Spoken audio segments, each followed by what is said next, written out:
والا ہے۔ آؤ میں تم کو بتاؤں کہ اللہ تعالیٰ نے خود اپنی ذات کے بارے میں قرآن میں یہی کہا کہ وَإِن يَمْسَسْكَ اللَّهُ بِضُرٍّ فَلَا كَاشِفَ لَهُ إِلَّا هُوَ وَإِن يُرِدْكَ بِخَيْرٍ فَلَا رَادَّ لِفَضْلِهِ۔ صاف صاف قرآن میں کہا گیا کہ اگر انسانوں کو کوئی مصیبت پہنچ جائے تو دور کرنے والی ذات اللہ کے علاوہ کوئی نہیں ہے، اور اگر اللہ انسانوں کو کوئی نفع دینا چاہے تو اللہ تعالیٰ کے طرف سے کیے گئے اس فیصلے کو کوئی ٹالنے والا بھی نہیں ہے۔ اللہ ہی ہے جو پورے نظام کائنات کو تھامے ہوئے ہے۔ اللہ لا الہ الا هو الحی القیوم، اللہ ہی ہے جس کے علاوہ کوئی عبادت کے لائق نہیں، اور وہ زندہ ہے اور پورے نظام کائنات کو چلاتا ہے۔ تبارک الذی بیدہ الملک وہو علی کل شیء قدیر۔ بابرکت ہے وہ اللہ جس کے قبضے قدرت میں بادشاہت ہے، اقتدار کا مالک اللہ ہے، نفع اور نقصان کا مالک اللہ ہے، حیات اور ممات کا مالک اللہ ہے، انسانوں کو زندہ کرنے والا اور ان کو موت دینے والا اور موت کے بعد دوبارہ اٹھانے والا اللہ ہے، انسان کو اس کی ماں کے پیٹ کے اندر روزی پہنچانے والا اللہ ہے، پانی کے چند قطروں کے اوپر انسان کی تصویر بنانے والا اور پھر اس تصویر میں جان ڈالنے والا اور پھر اس کو زندہ وجود بنا کر دنیا میں ظاہر کرنے والا اللہ کے علاوہ کوئی نہیں ہے۔ هو اللہ الخالق البارئ المصور له الاسماء الحسنى يسبح له ما في السماوات والارض وهو العزیز الحکیم۔ وہی اللہ ہے جو تصویر بناتا ہے، وہی اللہ ہے جو انسانی وجود کے اندر جان ڈالتا ہے، وہی اللہ ہے جو انسان کو پیدا کرتا ہے، وہی اللہ ہے جس کے اچھے اچھے نام ہیں، وہی اللہ ہے جس کے لیے آسمان و زمین کی تمام چیزیں تسبیح بیان کرتی ہیں، درخت کے پتے اللہ کے نام کی حمد بیان کرتے ہیں، اور زمین کے ذرات اللہ کے نام کی تسبیح پڑھتے ہیں، اور بارش کے قطرات اللہ تعالیٰ کی عظمت کے ترانے گنگناتے ہیں، اور یہ پوری کائنات اور اس کا چپا چپا اور اس کا ذرہ ذرہ اور کائنات کا ایک ایک حصہ اللہ تعالیٰ کی وحدانیت اور اس کی عظمت کا گواہ ہے۔ پوری کائنات اللہ کی ہے، یہ زمین اللہ کی، یہ آسمان اللہ کا، یہ شمس و قمر شجر و حجر اللہ کے، یہ سیارے، یہ ستارے، یہ ثوابت، یہ کہکشائیں، یہ فضائیں، یہ بادل، یہ ہوائیں سب اللہ کی ہیں۔ کون سی مخلوق ایسی ہے جو اس کے دائرے قدرت سے باہر ہو؟ وہی اللہ ہے جس کے حکم سے زمین غلہ اور اناج اگاتی ہے، وہی اللہ ہے جس کے حکم پر آسمان سے پانی برستا ہے، وہی اللہ ہے جس کے حکم پر زمین میں زلزلہ آ جاتا ہے، وہی اللہ ہے جو جب چاہتا ہے پوری کائنات کو ہلا کر رکھ دیتا ہے۔ اللہ کے علاوہ کوئی عبادت کے لائق نہیں، اور اللہ کی خدائی میں کوئی شریک نہیں، کوئی نبی ہو، کوئی ولی ہو، کوئی غوث و قطب و ابدال ہو، کوئی بڑے سے بڑا انسان ہو، خدا کی خدائی میں کوئی شریک نہیں ہے۔ قل هو اللہ احد اللہ الصمد لم یلد ولم یولد وَلَمْ يَكُنْ لَهُ كُفُوًا أَحَدٌ۔ اللہ نے خود اپنی کتاب میں اپنا جو تعارف کرایا وہ یہی ہے کہ اے پیغمبر صلی اللہ علیہ وسلم پوری دنیا کے انسانوں سے بتا دو کہ اللہ ایک ہے، اللہ کی خدائی میں کوئی شریک نہیں ہے، وہ بے نیاز ہے، پوری کائنات اس کی محتاج ہے، تمام انبیاء و اولیاء اس کے محتاج ہے، تمام علماء اس کے محتاج ہیں، امام اس کے محتاج، نمازی اس کے محتاج، روزے دار اس کے محتاج، حج اور عمرہ کرنے والے اس کے محتاج، سب اللہ کے آگے گرے ہوئے ہیں، سب خدا کی خدائی کے اوپر یقین رکھتے ہیں، اور سب اپنی ضرورتوں کا اظہار اللہ ہی کے سامنے کرتے ہیں۔ حضور علیہ السلام نے فرمایا تھا، اور کیسی بات فرمائی تھی، پوری امت کے لیے، قیامت تک آنے والی امت کے لیے آپ نے یہ نصیحت ارشاد فرمائی تھی کہ سنو،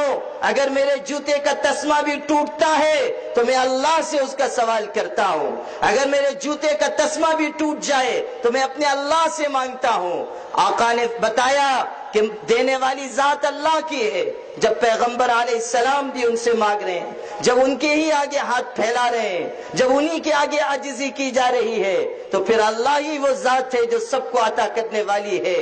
ایاک نعبد و ایاک نستعین،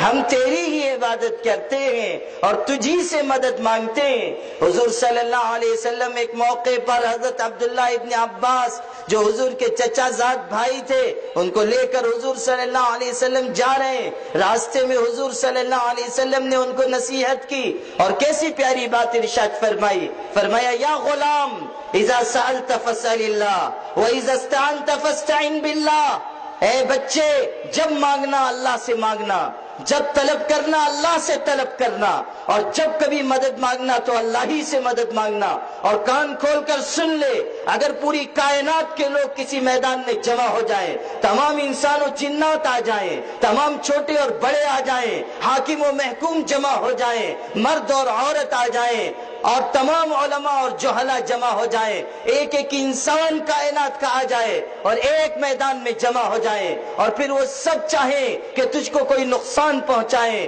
لن یضروک بشیء الا وقد کتبہ اللہ علیک، تجھ کو نقصان نہیں پہنچا سکتے مگر یہ کہ اللہ نے وہ نقصان تیرے مقدر میں لکھ دیا ہو۔ اور اگر پوری دنیا کے انسان مل کر یہ چاہے کہ تجھ کو کوئی بھلائی پہنچائے اور تجھ کو کوئی فائدہ دے، تو یاد رکھنا اللہ کی مرضی کے بغیر پوری کائنات مل کر تجھ کو کوئی نفع نہیں پہنچا سکتی۔ اللہ کی ذات ہی کرنے والی ہے، نفع اور نقصان کا مالک اللہ ہے۔ عمر ابن خطاب اپنے گھر سے چلے تھے تو کفر پر جمے ہوئے تھے، بتوں کے پجاری تھے، وہ نہ جانے کتنے خداؤں کو ماننے والے تھے، وہ نہ جانے کتنے لوگوں کے اوپر اعتقاد رکھنے والے تھے، لیکن جب اللہ کے پاک رسول کے سامنے حاضر ہوئے تو انہوں نے ایک ہی نعرہ بلند کیا، اشہد ان لا الہ الا اللہ، تمام جھوٹے خداؤں کی نفی کر دی اور کہا کہ ایک اللہ ہے اور وہی اللہ پالنے والا ہے اور نظام کائنات کو چلانے والا ہے، پالتا ہے۔ بیج کو مٹی کی تاریکی میں کون دریاؤں کی موجوں سے اٹھاتا ہے سحاب، کس نے بھر دی موتیوں سے خوشے گندم کی جیب، کس کی ہے یہ زمین، کس کا ہے یہ نور آفتاب، کون لایا کھینچ کر پچھم سے باد سازگار، موسموں کو کس نے سکھلائی ہے خوئے انقلاب۔ اقبال نے بہت پہلے ان حقیقتوں کو دنیا کے سامنے ظاہر کیا تھا کہ تمام تر نظام چلانے والی ذات اللہ کی ہے۔ جب انسانوں کے اندر بھلائی بڑھ جاتی ہے تو اللہ اپنے خیر کے فیصلے ان پر نازل کرتا ہے، اور جب زمین میں سرکشی اور فساد بڑھ جاتا ہے تو پھر اللہ اپنی طرف سے عذاب کا فیصلہ اتار دیتا ہے۔ وہی اللہ ہمیشہ سے ہے، وہی اللہ ہمیشہ رہے گا، اس اللہ پر کبھی کوئی زوال نہیں آئے گا۔ اسی کو سورہ اخلاص میں فرمایا، قل هو اللہ احد اللہ الصمد لم یلد ولم یولد ولم یکن له کفوا احد۔ اے پیغمبر آپ اعلان کر دو کہ اللہ اکیلا ہے اور وہ بے نیاز ہے، ساری دنیا اس کی محتاج ہے اور وہ کسی کا محتاج نہیں ہے، نہ وہ کسی کا بیٹا ہے اور نہ کسی کا باپ ہے اور نہ اس کی خدائی میں کوئی شریک ہے، وہ جب جو چاہے کر سکتا ہے اور اس کی خدائی کو کوئی چیلنج نہیں کر سکتا۔ یہ ہے اللہ، اور اسی اللہ کی وحدانیت کے اقرار عمر ابن خطاب نے کیا، اور ساتھ ہی ساتھ اس بات کا اعلان بھی کیا، اشہد ان محمدا عبدہ ورسولہ، میں گواہی دیتا ہوں کہ محمد صلی اللہ علیہ وسلم اللہ کے بندے اور اس کے رسول ہیں۔ جب حضرت عمر رضی اللہ تعالیٰ عنہ نے اسلام قبول کیا تو حضور صلی اللہ علیہ وسلم ان کے اسلام لانے سے اتنے خوش ہوئے کہ آپ نے زور کا ایک نعرہ بلند فرمایا، اللہ اکبر کہا، اور جب آپ نے نعرے تکبیر بلند کیا تو آپ کے ارد گرد جو صحابہ تھے انہوں نے بھی زور سے کہا اللہ اکبر۔ مکہ مکرمہ کی پہاڑیاں نعرے تکبیر سے گونج اٹھی، اور اسی وقت اللہ تعالیٰ کی طرف سے فرشتوں کے سردار جبریل علیہ السلام آسمانوں سے اتر کر آئے اور انہوں نے کہا استبشر اہل السماء باسلام عمر، اے اللہ کے رسول آسمان والوں نے بھی عمر کے اسلام لانے کی خوشی منائی ہے۔ اسلام، عمر کے اسلام ایسا ہے کہ آسمان والوں نے بھی عمر کے اسلام لانے کی خوشی منائی ہے۔ آپ سوچئے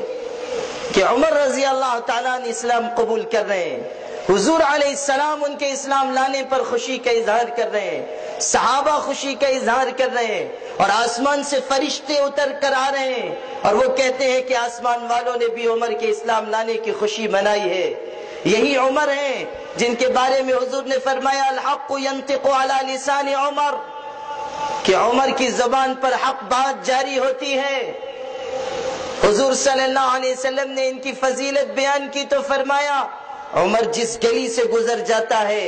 شیطان اس گلی سے گزرنے کی ہمت نہیں کرتا۔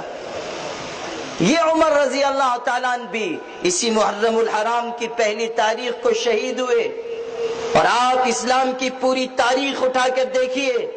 اسلام کی تاریخ شہیدوں سے بھری ہوئی ہے۔ اسلام کی تاریخ میں صرف ایک دو شہید نہیں ہے، عام طریقے پر ہم صرف حضرت حسین رضی اللہ تعالیٰ عنہ کی دردناک شہادت کو یاد رکھتے ہیں، اور حق ہے ان کا کہ ہم ان کی شہادت کا ذکر کریں، ہم ان کے دردناک شہادت کو یاد رکھیں، ہم ان کی قربانی کو خراج عقیدت پیش کریں۔ لیکن اسلام کی تاریخ میں صرف حضرت حسین شہید نہیں ہوئے، اسلام کی تاریخ میں حمزہ رضی اللہ تعالیٰ عنہ بھی شہید ہوئے، جن کو حضور نے سید الشہداء فرمایا، اپنی مبارک زبان سے یہ خطاب دیا کہ شہیدوں کے سردار ہیں حمزہ۔ حضور صلی اللہ علیہ وسلم کے وہ چچا کہ جب احد میں حضرت حمزہ رضی اللہ تعالیٰ عنہ شہید ہوئے تو حضور اکرم صلی اللہ علیہ وسلم خود زخمی حالت میں ہیں، آپ کے بڑے بڑے صحابہ شہید ہیں، لیکن حضور صلی اللہ علیہ وسلم نے پوچھا حمزہ کہاں ہیں؟ لوگوں نے کہا حضرت وہ تو شہید کر دیے گئے، آپ کے چچا شہید ہو چکے۔ تو حضور صلی اللہ علیہ وسلم نے فرمایا کہ مجھ کو ان کی لاش پر لے کر چلو۔ آپ کو لایا گیا، حضرت حمزہ رضی اللہ تعالیٰ عنہ کی لاش پڑی ہوئی ہے، اور سینہ ان کا چیر دیا گیا تھا، اور ناک کان کاٹ دیے گئے تھے، اور ان کے چہرے کا حلیہ بگاڑ دیا گیا تھا، اور ان کا کلیجہ نکال کر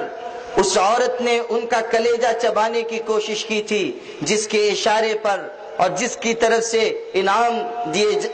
انعام پائے جانے کی لالچ میں وحشی ابن حرب نے حضرت حمزہ کو شہید کیا تھا۔ کلیجہ چبایا ہوا پڑا ہے، ناک کان کٹے ہوئے ہیں، سینہ چرا ہوا ہے، یہ حمزہ ہیں حضور صلی اللہ علیہ وسلم کے عظیم چچا۔ جب حضور صلی اللہ علیہ وسلم ان کی لاش کے قریب آ کر کھڑے ہوئے اور آپ کی نگاہ حضرت حمزہ کی کٹی ہوئی لاش پر پڑی تو آپ روئے، بلک بلک کر روئے، آپ کے مبارک آنکھوں سے آنسو بہے اور آپ کی داڑھی سے ہوتے ہوئے زمین پر گرے۔ آپ صلی اللہ علیہ وسلم نے فرمایا، اس صدمے کی کیفیت میں آپ نے اپنے چچا کو خطاب کر کے کہا، چچا آپ اللہ کے راستے میں شہید کر دیے گئے، میرا دل یہ چاہتا ہے کہ میں آپ کو اسی طرح چھوڑ دوں، اگر آپ کے بعد مجھ کو رنج و ملال کا اندیشہ نہ ہوتا تو میں آپ کو اسی طرح چھوڑ دیتا، آپ کی لاش کو درندے کھا لیتے، اور پھر قیامت کے دن اللہ درندوں کے پیٹ سے نکال کر آپ کو اپنے دربار میں کھڑا کرتا۔ آپ کہہ رہے ہیں اور آپ کی مبارک آنکھوں سے آنسو گر رہے ہیں، سگے چچا، محبت کرنے والے چچا، اسلام کی پشت پناہی کرنے والے چچا، ایسی دردناک شہادت ان کی ہوئی ہے، ناک کان کاٹ لیے گئے ہیں، کلیجہ چبایا گیا ہے۔ اس وقت حضور نے فرمایا تھا، سید الشہداء عند اللہ یوم القیامت حمزہ، کہ قیامت کے دن اللہ کے پاس شہیدوں کے سردار میرے چچا حمزہ ہوں گے۔ اور اس کے بعد حضور صلی اللہ علیہ وسلم نے حضرت حمزہ رضی اللہ تعالیٰ عنہ کی تدفین کا حکم دیا، دفن کر دینے کا حکم دیا۔ اللہ اکبر، یہ حمزہ ہیں حضور کے چچا کہ جب ان کے اوپر چادر ڈالی گئی کفن کے طور پر تو چادر اتنی چھوٹی تھی کہ اس چادر میں ان کا پورا جسم سماتا نہیں تھا۔ اگر چہرہ ڈھانکا جاتا تھا تو پیر کھل جاتے تھے، پیر ڈھانپا جاتا تھا تو سر کھل جاتا تھا۔ اللہ کے پاک رسول نے فرمایا کہ چچا کا سر ڈھانپ دو اور پیروں کے اوپر گھاس ڈال کر ان کو دفن کر دو۔ وہ شخصیت جو دنیا سے اس حالت میں گئی کہ ان کو پوری چادر بھی کفن کے طور پر نصیب نہ ہو سکی، وہ شخص جس کو حضور نے کہا کہ قیامت کے دن میرے چچا شہیدوں کے سردار ہوں گے، وہ بھی اسلام کے لیے شہید ہوئے، انہوں نے بھی اپنا خون اللہ کے لیے بہایا، انہوں نے بھی اللہ کے لیے اپنی جان نچھاور کی اور اس جذبے کے ساتھ انہوں نے جان دی کہ لا تحسبن الذین قتلوا فی سبیل اللہ امواتا، جو لوگ اللہ کے راستے میں شہید کر دیے گئے، مار ڈالے گئے، ان کو کبھی مردہ مت کہنا، وہ زندہ ہیں اور زندہ اللہ کے پاس زندہ رہیں گے اور اللہ ان کو روزی عطا کرتا ہے۔ شہادت ہے مطلوب و مقصود مومن، نہ مال غنیمت نہ کشور کشائی، یہ غازی یہ تیرے پراسرار بندے جنہیں تو نے بخشا ہے ذوق خدائی، دو نیم ان کی ٹھوکر سے صحرا و دریا، پہاڑ ان کی ہیبت سے سمٹ کر ہے رائی۔ یہ لوگ تھے، اسلام میں کوئی ایک شہید نہیں ہوا۔ حضور صلی اللہ علیہ وسلم کے زمانے میں آپ کی مبارک زندگی میں 256 صحابہ شہادت کے مقام پر فائز ہوئے۔ بدر کے میدان میں 14 صحابہ شہید ہوئے، احد کے میدان میں 70 صحابہ کی شہادت ہوئی، حنین کے معرکے میں 13 صحابی شہید کیے گئے اور غزوہ خندق میں 19 صحابی کی شہادت عمل میں آئی۔ بیر معونہ کا جو واقعہ پیش آیا اس میں 67 صحابہ شہید کر دیے گئے۔ قبیلہ بنی لحیان میں 10 صحابہ شہید ہوئے، متفرق طریقے پر 56 صحابہ شہید ہوئے، کل میزان 256 صحابہ کی ہے جو حضور صلی اللہ علیہ وسلم کے زمانے میں شہادت کا مقام پا کر اللہ کے دربار میں حاضر ہوئے۔ اور پھر جب خلفائے راشدین کا زمانہ آیا، حضرت ابوبکر عمر عثمان و علی کا زمانہ آیا، تو اس دور خلافت میں چاروں خلفائے راشدین کے دور خلافت میں 27,000 صحابہ شہید کیے گئے۔ وہ لوگ جو اللہ کے رسول کے فیض یافتہ تھے، وہ جنہوں نے اللہ کے رسول صلی اللہ علیہ وسلم کی زیارت کا شرف حاصل کیا تھا، ایسے 27,000 صحابہ شہید کیے گئے۔ کوئی ایک دو شہید نہیں ہے اسلام کی تاریخ میں۔ ان تمام شہیدان اسلام کو یاد کرنا اور ان کی شہادت کو اور ان کی قربانی کو اپنے دلوں میں محفوظ رکھنا ہم سب کی ذمہ داری ہے۔ لیکن بہت بڑا المیہ یہ ہوا کہ ہم نے اور شہیدان اسلام کو بھلا دیا اور شہیدوں کی یاد ہمارے دلوں سے نکل گئی۔ ہم حضرت عمر رضی اللہ تعالیٰ عنہ کی شہادت بھول گئے۔ پوری شہیدان اسلام کی تاریخ میں میں آپ کو اپنے محدود علم کی روشنی میں کہتا ہوں اور آپ ان حضرات علماء سے اس بات کی تصدیق کروائیں کہ پوری اسلام کی تاریخ، شہیدوں کی تاریخ میں، تمام شہیدان اسلام کی تاریخ میں